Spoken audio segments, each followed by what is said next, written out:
The grass never grew on the spot where his horse had trodden. Such was the legendary wrath of Attila the Hun. He's one of history's most famous villains, synonymous with cruelty and devastation. Even 1.5 millennia after his time, his subjects were referenced by the British to evoke just how low the Germans had fallen in dignity and morals during World War I. So what do we actually know about the great king besides his terrifying raids and campaigns? What actual traces do we have of the man? And was he really as savage as history and legend tell us? As usual, let's get the bio in before we take a deeper dive into Attila the man. Now hit that clock. Attila was born in who knows, but at some point in the early 400s most likely, somewhere on the Great Hungarian Plain. As barbarians went, that is virtually anybody living outside the Roman Empire at this point, the Huns were the new kids on the block around the time of Attila's birth. They had only recently migrated to Europe, crossing the Volga River in Russia during the 370s. In fact, migrate is rather euphemistic. Pillaging, destroying, and conquering is probably more accurate, forcing hundreds of thousands of Eastern and Central Europeans to flee from their advances. Germanic tribes were pushed onto the frontiers of the Roman Empire, forcing them to carve out parts to settle in by diplomacy or force. Very little is actually known of the Huns. We don't know what language they spoke, where they really came from, where their main bases were. We know they were an extremely mobile, pastoralist people, and one that never shied from war. Culturally and socially militaristic, their warriors were formidable horsemen and archers, boasting great speed and accuracy and with a reputation for invincibility. The terror they inspired was quite simply unmatched and unprecedented in Europe and Asia Minor. Attila's name most likely has East Germanic origins. Atti is probably Gothic for father, while Ila means little. Together, they add up to little father. Attila's uncles, Rugala or Ruga and Octa, were joint rulers over the Huns at the time, and quite a big deal as they were the first kings to unite the disparate Hunnic clans, also proving instrumental in the new army's westward expansion into Europe. It appears Attila's father, Munzuk, died when Attila was just a boy. This meant Attila and his brother, Bleda, would become Rugila and Octa's heirs, inheriting an enormous Hunnic empire stretching from the Alps and the Baltic in the west to the Caspian Sea in the east. This eventually they did inherit in 433 when Rugila, the more important king, died on campaign against Constantinople, and the two brothers went on to control their respective lands and people within the Hunnic Empire. They also inherited armies that for nearly a decade had been attacking the Eastern Roman Empire, now also known as Byzantium. Rugila had been so successful in terrorizing the Romans that they had begun to pay the Huns an annual tribute to keep them from attacking and plundering their towns and cities. What's interesting is throughout the late 300s and early 400s, many Huns were used as mercenaries to fend off raids from barbarian kingdoms at all sides of its frontiers. Now, the Huns were allied to many of these same tribes and had begun extorting the Romans to entirely new levels, demanding, among other Roman concessions, the return of Hunnic soldiers, upon which the Romans were still so reliant to bolster the imperial army. And it didn't stop there. Attila and Bleda's first known joint action as co-rulers was the Treaty of Margus, signed in 439 in modern-day Bosnia and Herzegovina. Under this new deal, the Huns forced the Romans to pay double what they had been paying previously, bringing the total tribute to £700 of gold annually. Rome also promised to return Hunnic refugees still inside Roman territories. They would not sign any pacts or treaties with enemies of the Huns and would agree to fair trading rights. Meanwhile, the Huns vowed 1. Not to attack Rome, 2. Not to sign any pacts or treaties with enemies of Rome, and 3. To defend the Danube frontier and the provinces of the Roman Empire. By 441, it said Theodosius II, the Roman emperor, had stopped paying the tribute. Attila and Bleda were not very happy. What's more, they claimed a substantial number of Hunnic refugees still hadn't been returned, later revealed to be true. They also claimed a Roman priest had secretly entered the Hunnic Empire and had desecrated imperial graves, stealing valuable burial goods, most likely true as well. So the Huns went on the offensive. Just after learning that the bulk of the Roman army had been sent to Sicily and North Africa to repel the Vandals, Attila's armies pushed across the Danube. In the absence of a diplomatic solution, the Huns launched a full-scale invasion of eastern Rome. They poured through the Balkans, flattening scores of cities along the Danube, including modern-day Belgrade. The scale of the massacres, the pillaging, looting, rape and destruction, cemented in the Western imagination the Huns' reputation as petrifying beasts of war. They weren't just one of the many barbarian hordes, they were cruel, merciless, and totally unstoppable. The Romans had been completely taken off guard. In 442, they negotiated a truce, buying them enough time to call in troops from the western half of the empire. The next year, Attila and Bleda pressed on southward, ignoring calls for peace. They laid waste to more important cities, such as modern-day Niš in Serbia and Sofia in Bulgaria, massacring their inhabitants and in some cases wiping entire cities off the map. Eventually, they reached as far south as Constantinople. Lacking the military technology to breach the thick city walls, though, they pulled back to face the Romans in battle. This they did near Gallipoli, inflicting devastating casualties and forcing the Romans to sue for peace. In the agreement that followed, the Eastern Empire was forced to pay £6,000 of gold, the estimated value of the missed tribute. The Huns also trebled the annual levy to £2,100 of gold. With this, they returned to the Great Hungarian Plain, where most scholars believe the Huns had their base. Near early 445, Bleda died. Most historians reckon he was assassinated by Attila. It's not entirely sure why this might have been. Lust for sole power, perhaps. Disgruntlement with Bleda's leadership has also been considered. Bleda was, after all, widely considered weak and incompetent. Hunnic military successes had begun to dwindle, its soldiers weren't taking home as much plunder, and were beginning to lose face in the eyes of the Romans. Theodosius II had also stopped coughing up the annual tribute again. It's therefore possible the military and economic downturns were pinned onto Bleda. A possible rebellion or epidemic within the Hunnic Empire would have made an assassination more legitimate. Whatever happened, Bleda died, and Attila became sole ruler. He certainly wasn't prepared to lose the momentum he, his uncles, and his brother had gathered over the decades. In 447, Attila once again invaded eastern Rome. He had even more soldiers at his command and sowed even more destruction. Over 70 cities were destroyed in the Balkans. Though the Huns suffered great losses themselves, they devastated Roman troops in various pitched battles. They got all the way down to Thermopylae before Theodosius finally pleaded for peace. The following treaty obligations were even harsher than the first. For one, the annual tribute was renewed. Second, a huge chunk of the empire's eastern province around the Danube was swallowed up by the Huns. Third, Theodosius was forced to return all Hunnic citizens and soldiers who had fled to Rome, to refuse future deserters from entry, and to pay ransoms for Roman soldiers kept captive by the Huns. But Attila didn't stop there. The campaigns had confirmed his suspicions that Rome was weak and deeply divided. They certainly seemed no match for the Huns, with their lightning attacks, ferocious fighting, and sheer weight of numbers. So Attila turned his gaze to Western Rome. The time was ripe for an invasion, and for several reasons. One, because he could, and more than likely, by this point, was completely obsessed with war. Two, the Vandal king Gaiseric was worried about the power of the Visigoths, and encouraged Attila to shift his gaze westward.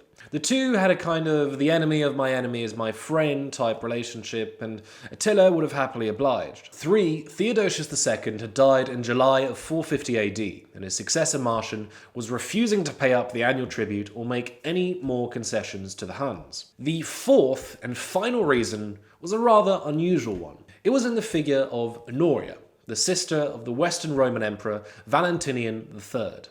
Honoria was too, shall we say, romantically liberal for a patriarchal society like Rome. She was caught having an affair with a servant who was later executed as a result. She was then betrothed to a senator, somebody who was considered honourable and trustworthy, and who could prevent Honoria from becoming a political liability. This backfired catastrophically. Honoria hated her fiancé, and to escape the marriage, she sent a note to Attila via an envoy, begging him to be her protector. And she also sent him her ring so that he knew she was serious. Attila interpreted the ring, no doubt with a big dollop of Machiavellianism, not just as a plea for help, but as a marriage proposal. He said he would accept in exchange for half of the Western Roman Empire.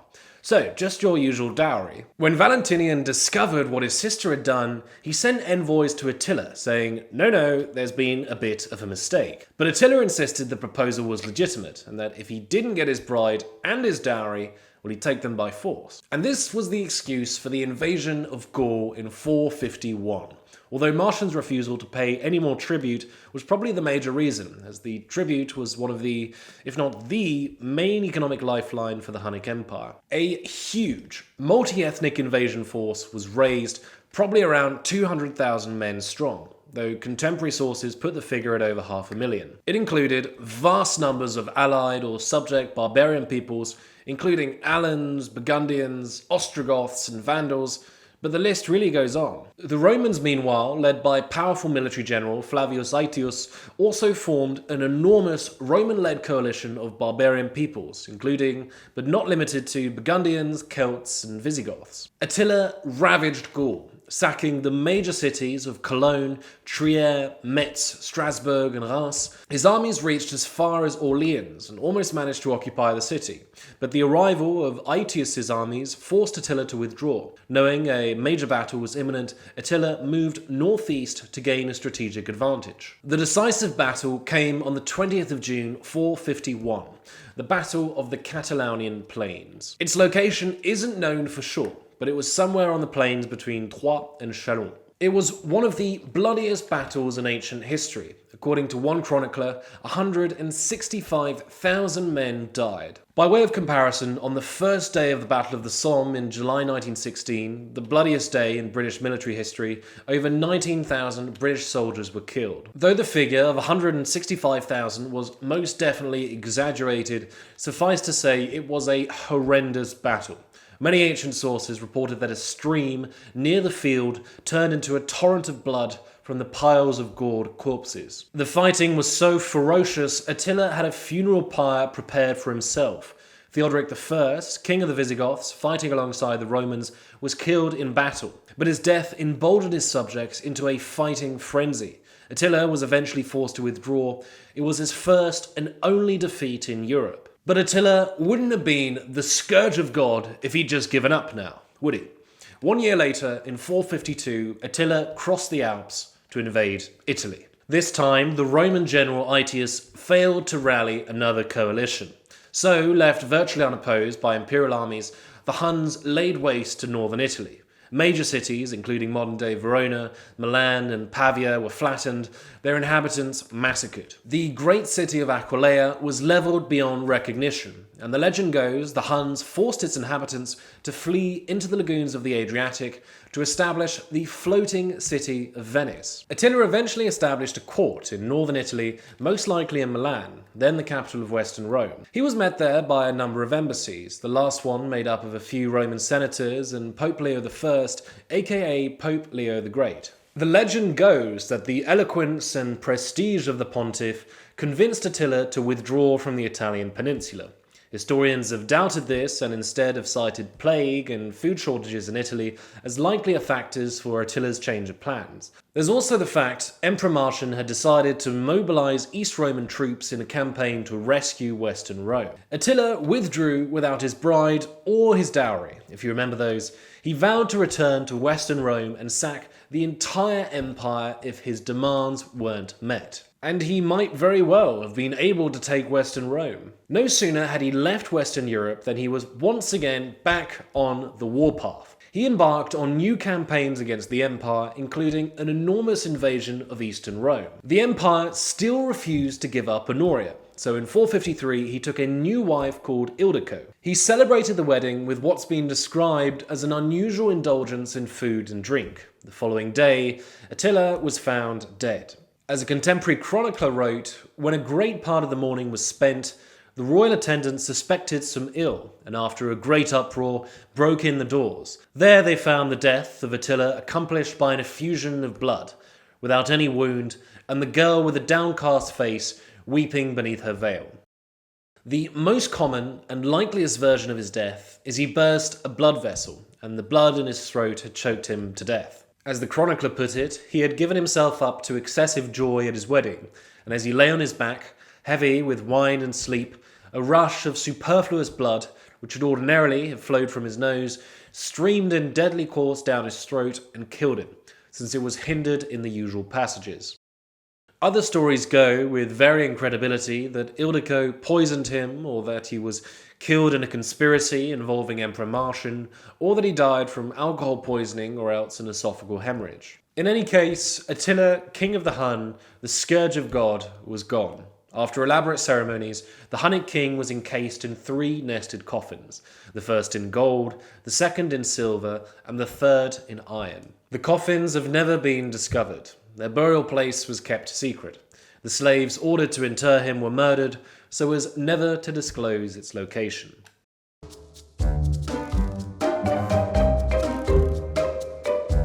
Writing in the late 380s, Roman historian Ammianus Marcellinus left us with this immensely unflattering account of the Huns. They exceed any definition of savagery. They have compact, sturdy limbs and thick necks. They are so hideously ugly and distorted that they could be mistaken for 2-legged beasts or for those images crudely hewn from tree stumps that can be seen on the parapets of bridges.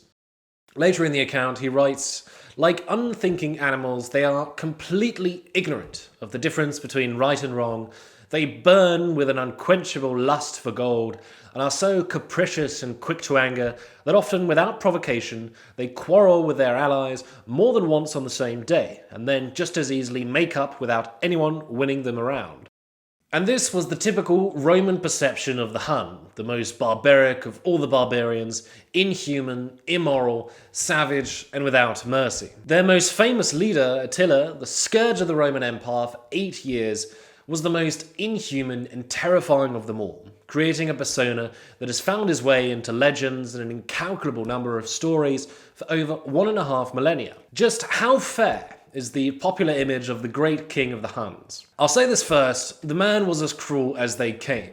Oh, that Attila, he was a good egg. No, Attila was a powerful king over a warring, nomadic people of the ancient world. He was a creature of an extremely violent time to be a human being, and wouldn't have flinched at torture, massacre, and rape. He actively engaged in them, encouraged his soldiers to do so, and used violence as terror as political tools. Most likely killed his own brother, Bleda. He lay entire monasteries to the sword, butchered thousands of innocent men, women, and children, and was also known to have impaled Hunnic refugees who had been returned to him by the Romans, the grisly cost of high treason under his reign. Attila's relationship with war would have been one of near obsession. The settled agricultural life was hardly for him. It hadn't been one for his people either, and as a member of the ruling elite of a civilization that predated him, he was merely passing the torch, as it were. Of course, it wasn't the torch of enlightenment. Attila was no sponsor of the arts. The Huns didn't have a writing system either. Instead, it was a big old torch to light up Eurasia, for, as one commentator put it, he was born to shake the races of the world.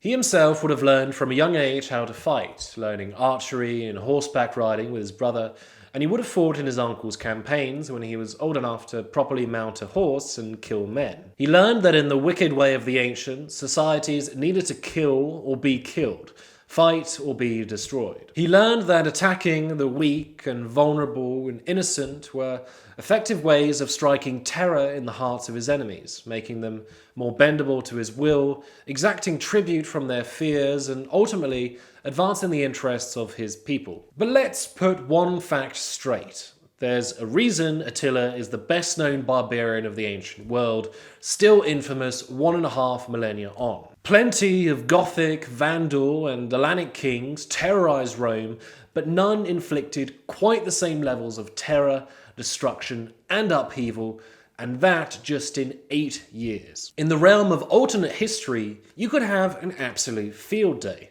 What if Attila had remained in his court of Milan? What if he had lived another 20, 10, or even 5 years? Considering the ferocity and brutal effectiveness of his campaigns, the history of Eurasia and the world might have taken a very different course. Nor was it simply a case of being just a leader at the right time, over a warlike people toughened by decades of westward and southern migration fighting their way into Europe. No, Attila would have had unimaginable charisma. His personal aura was recorded by Priscus, 5th century Greek historian who met Attila in person. He was haughty in his walk, rolling his eyes hither and thither, so that the power of his proud spirit appeared in the movement of his body. Another description of Attila before the Battle of the Catalonian Plains reads as follows. The leaders of various nations hung upon Attila's nod like slaves, and when he gave a sign, even by a glance, without a murmur, each stood forth in fear and trembling, or at all events did as he was bid. Attila alone was king of kings over all, and concerned for all. Even if this account, written a century after the events, might read as dramatization, the loyalty and respect and fear Attila inspired was no fiction.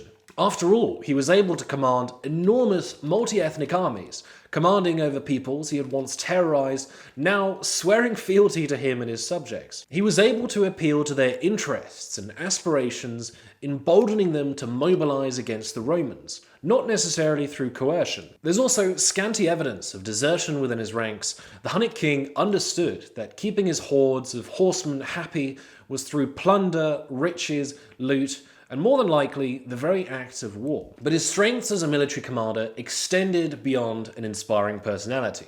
No doubt with effective battle speeches, he was tactically a skilled commander. To this day, he's considered one of the most formidable generals of the ancient world. He brought the Hunnic fighting force to levels of efficiency unmatched by its ancestors. Admittedly, tactics hadn't really changed much. Ambushes, lightning attacks by cavalry archers, feigned retreats followed by renewed charges, and these weren't so unique for barbarian peoples of the ancient world. But it would be wrong to say that Attila mindlessly led a crazed rabble of Huns and without any sense of strategy besides blind plunder and destruction. As the 6th century Gothic monk Jordanes put it, he was indeed a lover of war, yet restrained in action. For example, he didn't go all the way to Constantinople, knowing that his armies were no match for the impregnable fortress city, and that disease, starvation, as well as prolonged war with successive waves of Roman reinforcements would eventually decimate his armies. Nor did he have a fleet to impose a successful blockade. No, with common sense, he returned to the Hungarian base with loot and captives. And history demonstrates Attila's sound judgment. The walls of Constantinople protected the city from successive invaders for another 1,000 years, repelling the Avars, the Arabs, the Bulgarians, the First Crusaders, and more, before they were finally breached by the Ottomans. Similar military restraint can be seen in Orleans, the only city which during Attila's invasion of Gaul put up seriously stiff resistance. It must have been totally bizarre for Attila, who was used to cities just surrendering and opening their gates. Besides the fierce defense of the city, Attila had issues with reinforcements. He'd been holding out for a 5th column from his ally, Sangiban, king of the Alans, that never came since the plan had been foiled by Aetius. His tactical retreat was therefore wise, especially as the Romans were on the approach alongside an enormous coalition army, its ranks significantly swollen thanks to Rome's alliance with the Visigoths. At this point, Attila knew that a pitched battle was unavoidable. He also knew he couldn't count on his old Hunnic tricks of lightning attacks and feigned retreats, especially as the commander he was up against, Aetius, had lived with the Huns for a brief period and knew their tactics well. So Attila went looking for a terrain advantage. With the Roman army on his tail, he advanced towards the northeast, crossing the Seine River and stopping somewhere near Châlons-en-Champagne, near a long ridge where his mounted archers could defend from a strategic vantage point. Attila was also the first Hunnic king to use siege technology. When he reached Naissus, the birthplace of Constantine the Great, and now the Serbian city of Niš, he used battering rams and tall cranes on wheels to wipe the city off the map. He would have taken the Romans by surprise, as they were used to having that advantage over the barbarian enemies. In looking at Attila's prowess as a general, you also need to consider the logistical feat of raising an army of hundreds of thousands of men. He certainly wouldn't have been alone, but bear in mind this was a pre-modern empire with a pretty limited bureaucracy, a highly nomadic population, and a fairly primitive economy. Feeding, clothing, arming, and training all these warriors must be borne in mind. These warriors didn't spring from anywhere, and we know just how crucial morale is in warfare. So Attila was no oaf, but a highly able commander, and in fact, an extremely crafty and persistent diplomat. It's in the realm of diplomacy, in fact, where we have the most insights into the man offered by 5th century historian and sophist Priscus of Panium.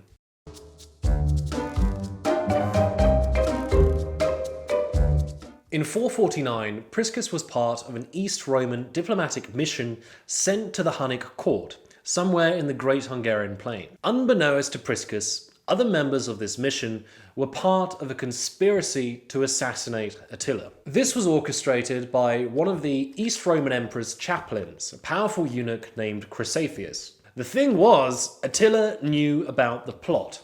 He had in fact been told by his advisor and bodyguard, Edico. Now, listen carefully, as this gets a little bit detailed. Edico had personally met Chrysaphius in Constantinople and had pretended to commit to Attila's murder, thereby gaining the eunuch's trust. When he returned to the Hunnic court, though, having travelled with Priscus and the other Roman diplomats, Edico told Attila everything. He told him what he had discussed with Chrysaphius, that Edico would return to the court of Attila. Then he would send instructions back to Constantinople on how the payment was to be delivered, because the assassin needed to be paid somehow. These instructions were to be sent via their official interpreter, a man called Vigilus, who had also accompanied Edico, Priscus, and the other diplomats. Soon enough, after arriving at Attila's court, it became clear that Vigilus was to make a return journey to Constantinople and back to Attila's court with the gold to pay off the would-be assassin. Now, back to Attila. Many kings wouldn't have hesitated to arrest and immediately execute the conspirators.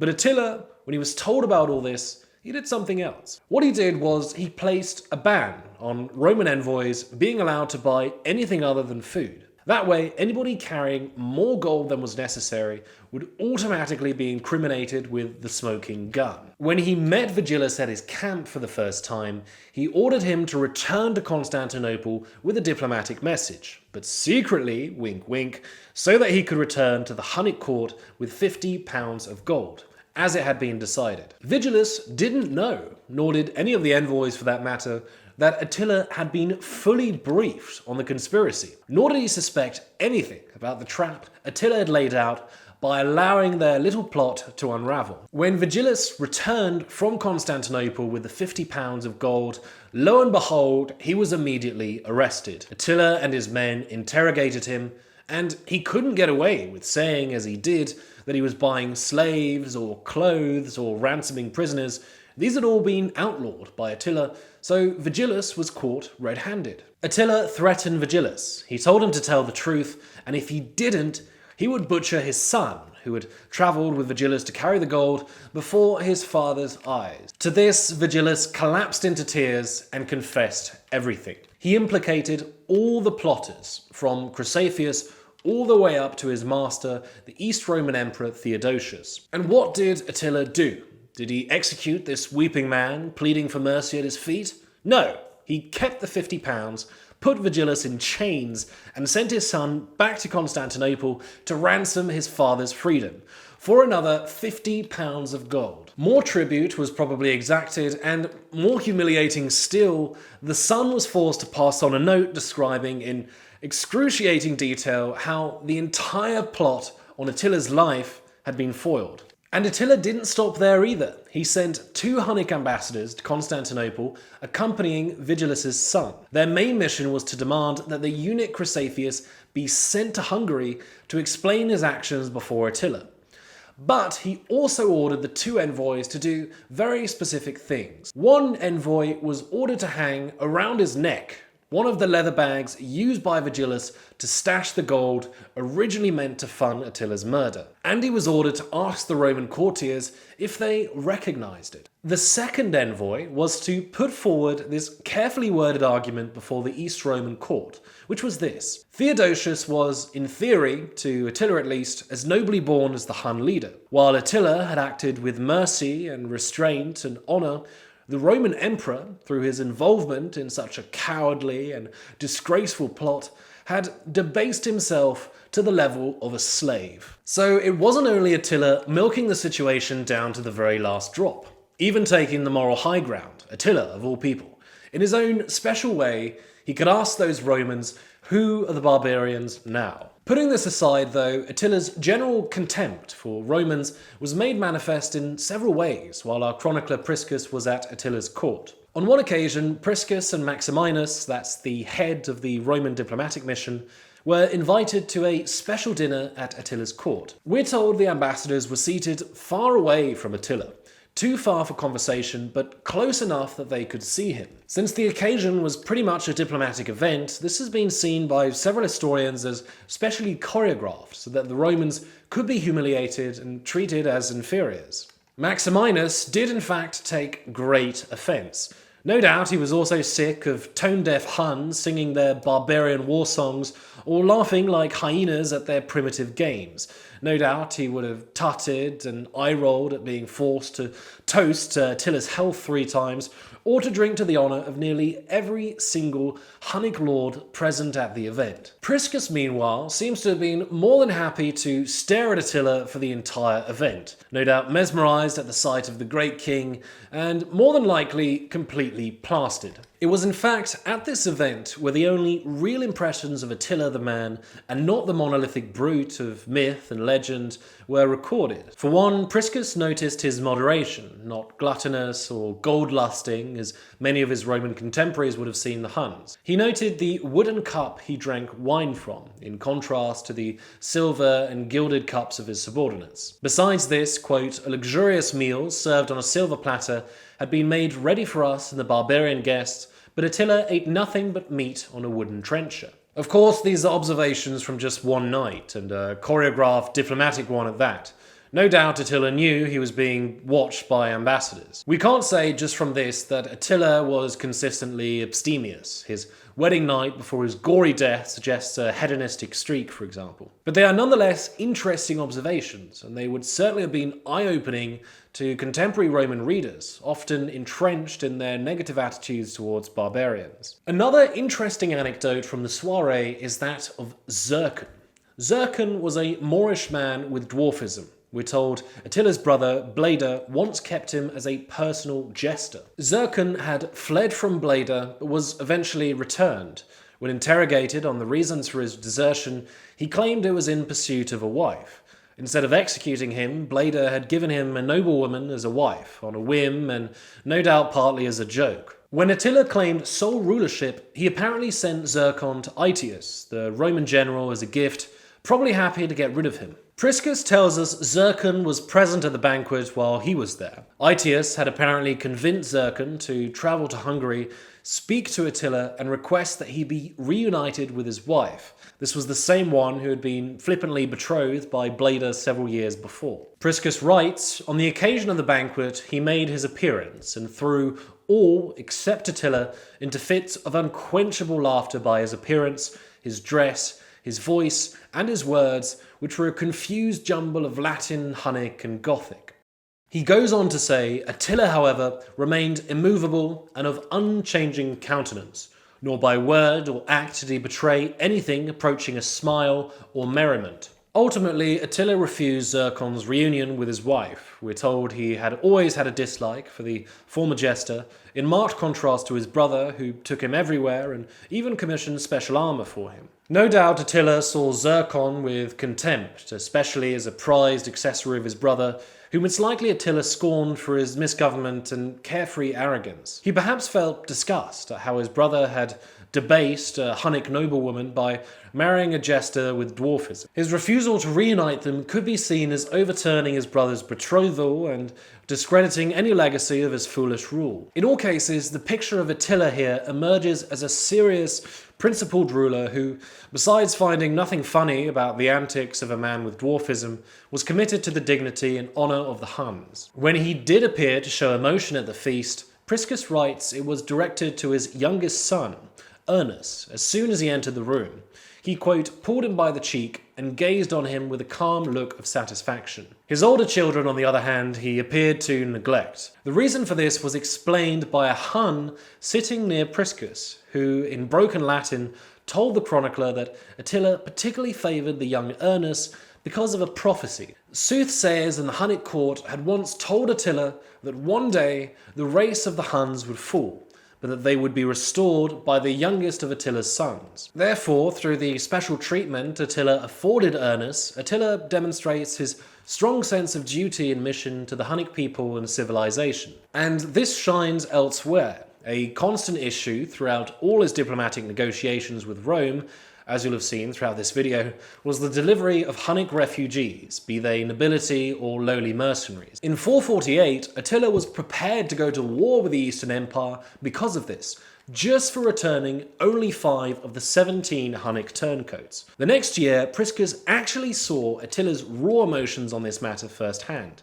The first time he laid his eyes on him, in fact. When the embassy arrived at Attila's camp, Attila addressed Vergilius, reminding him it had been agreed at previous peace talks that the Huns wouldn't speak with any Roman embassies until all Hunnic refugees had been returned to him. Vergilius assured him that there were no more Huns on Roman soil, which in fact wasn't true. Priscus writes, Attila became angrier and grossly insulted him, shouting that had he not known it would violate the rights of ambassadors, he would impale him and leave him as carrion for the birds to punish him for the shameless effrontery of his claims. He then ordered his aides to read out the names of those he suspected were still being sheltered by the Romans. He then sent Vergilius back to Constantinople to demand Theodosius that the refugees be returned. This was the pretext, as you'll remember, for Vergilius to return with the 50 pounds of gold, which Attila would of course steal. His emphasis on unity and loyalty is therefore clear, and it's no doubt this commitment to his people earned him the undying loyalty of his own subjects. We've seen it with Edico, who had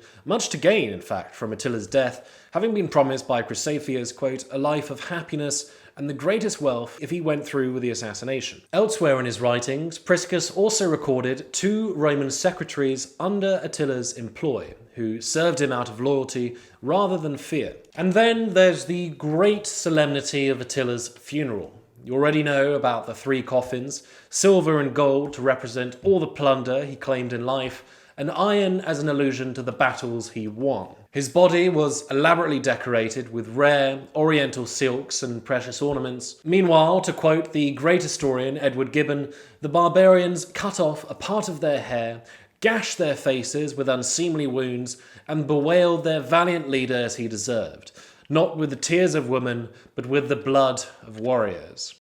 Round and round Attila's tent his horsemen rode, chorusing a slow, deep, and rhythmic chant, praising the King of Kings who had brought his people such honour and glory, alas, to the great terror of his enemies. In just 8 years, Attila made history as one of the fiercest warrior kings to have ever lived. His untimely death begs the question, could the Huns have toppled the Romans had Attila just lived a little longer? We've seen the sheer scale and number of his raids across Roman territory, the plunder and extortion from the Romans.